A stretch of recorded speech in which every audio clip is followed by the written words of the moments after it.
Hello! Hi! Welcome to the next edition of Closing the Gap, becoming the person you want to be in comparison to the person you are right now.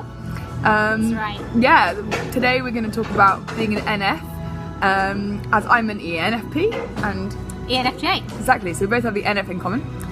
So, do you like the Jurassic music in the background? We're in Froyo shop. Oh yeah, Froyo. So, let's just a quick recap. What do we mean by NF, Bex? We mean we have intuitive preference over sensing, and then we have a feeling preference over thinking in terms of decision making. So this means that this like mental toolkit that we're always tapping into is intuitive, big picture, conceptual, themes, patterns, and we're tapping also into our decisiveness, feelings, our values, that impact on people, impact on self, etc. Exactly. So the question is, how do you live from the heart as an NF, and why is it important? Yeah. So one of the things that we've been thinking about recently is why is it we've noticed both of us have this big instinct that we have to live from the heart. We have to live in line with, we have this sort of instinctual gut feel. It's not even a word. No, this is good. Instinctual gut feels right, because it's an instinct and it's a gut feel. You know, some of them are together and sometimes it's different. We have a gut feel in life about things that we can't put our finger on, but we have to in some way follow them. And I guess what we're thinking about is this something to do with our preference for being an NF. And actually, it's something that helps us make decisions on things, but there are questions about sometimes, is that always the best decision? Yeah, totally.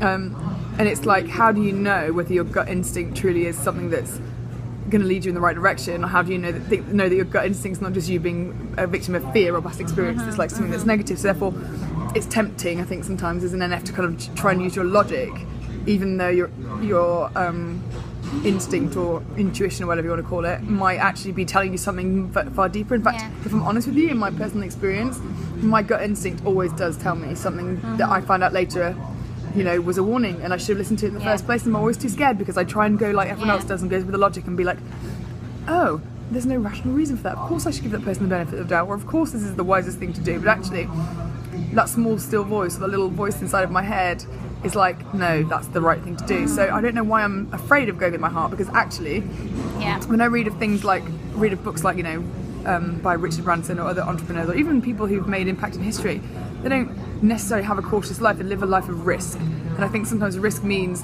going with an impulse that you feel is the right thing to do, even if it might be high risk, but there's a big reward. I don't know, that's just the kind of it's something thought. Like, I think because in schools we're sort of trained from a young age that the best way to make decisions is to use the information in front of you, to use your senses, to use what's real and true, and then to use logic, cause and effect.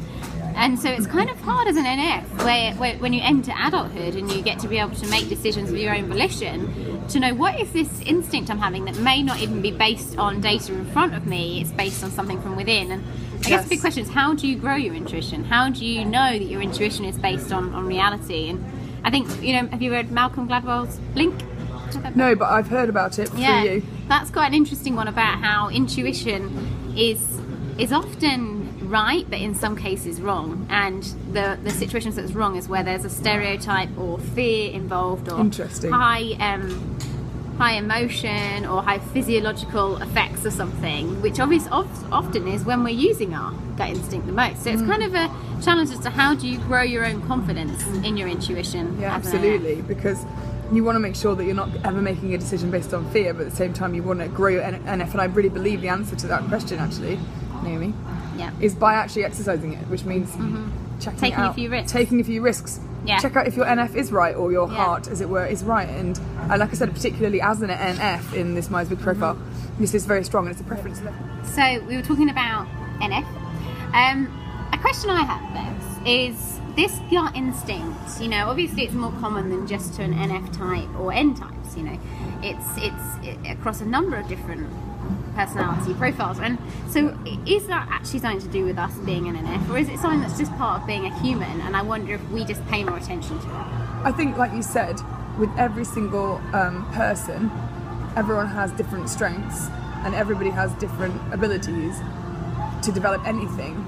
We just have preferences. So Myers-Briggs isn't saying that other people don't have what other people have, it's just that there's a certain preference and a strength and an order in which those strengths are categorised. So everybody has the ability to be intuitive or to have a gut feel, but some people might have a natural preference because of something that happened in childhood, nature or nurture, who knows what, about the personality type that makes them more kind of tending towards that. But so I think that anybody can develop it, anybody can listen to their gut instinct no matter what their type is, just some people would choose to more than others, potentially. I think so. And I think some people can tolerate not following it more than others. I actually sometimes have a physical reaction. If I'm going against my gut instinct, I feel sick, or I'll feel something's just off, and I can't shake it. And I'd be interested to know, is that something that's related to just me? Is that something that's related to my personality profile? Is that something that actually other people also feel? They just find it easier to ignore it because it's not a preference and to pay attention to that. And I think sometimes I feel envious of those who are making decisions based more on their sensing, on what's real, what's actual, based more on logic. Because I actually sometimes feel like it would be easier to kind of carry on a route so far to try it out and test it than I'm able to as an NF. Absolutely, that's a really good point. And so therefore almost begs the question, do you then just ignore your NF entirely and the emotions attached to following your heart, just purely sort of chase a logical approach of decision making and like living a life? Or do you choose to kind of throw caution to the wind and say, I'm going to listen to my logic, no, I'm going to listen to my intuition always and test it out and grow it through doing it, and then actually maybe be really free? It's a hugely riskier approach, I think, in many ways, to follow your heart, to follow your instincts, but it often pays off. And it's in that horrible process of when you're actually doing it that you're not sure if it's going to pay off or not. So yeah, I guess a few questions there, still unanswered in many ways, but I guess we're thinking intuition best grown through testing it out, through making decisions based on it, see how that goes, and a bit about just exploring, do other people have this feeling, independent of personality profile? I mean, a lot of researchers said that they do. Oh, sorry, Nicola. I was just going to say one caveat regarding intuition that I think we sort of mentioned at the beginning is about fear. I think, like, if you're making a decision on your intuition which you know is rooted in fear, deal with the fear. Don't just go with the intuition, because actually you might regret that. However, if you're going with something that feels scary but you know that the root isn't fear, it's just that it's risky and there's a difference, do it. That's what I think. Does that make sense? I think, because intuition is all about finding patterns and themes. If there's a fundamental missing kind of logic or connection point that's forming that set of patterns, then that's going to mean that the whole theme you're getting is false. It's not right. It's not based on something. So it is really important to be aware of what's the other emotions that might be impacting the intuition you're experiencing. Yeah. So for example, if you had a really bad experience when you were a child and you got bitten by a dog, for example, it's not logical that that you're like, I must stay away from dogs forever. Like, I understand that you might have this intuition and you might have a sense of panic when you're around a dog, but it's trying to imagine that kind of thing as being an illogical sense of an intuition feeling or a gut instinct, which is to stay away from a dog, versus maybe you actually have been around a lot of different people and you recognise the behavioural pattern in someone and you are familiar with people, you just trust that instinct, and something not right, there's something off with that person. Maybe that's time to trust and test that instinct. Maybe I'm right, it doesn't mean not talk to them, but it means just do the things that are wise to yourself, and perhaps you'll realise that your gut instinct could be trusted. So that's. And it's interesting because it does all link into the idea of stereotypes as well, and what formed those stereotypes in our mind. And actually, stereotypes in general are very helpful in life. Stranger, dark alley. Stereotype would be, this is a dangerous situation. The body responds, you get yourself out of danger.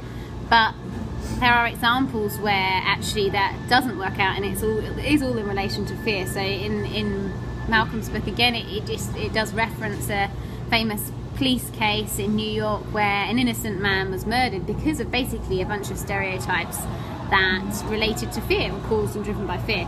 So there's something about facing up to your fear, being aware of it, and making a decision from that place. Yeah, absolutely. And that's something you can do independent of your intuition. You can work through reminding yourself of things that you're afraid of and try and deal with those things independently of trying to test your intuition out, I think. Yeah. Okay, that's it from us on this topic. Thanks, everyone.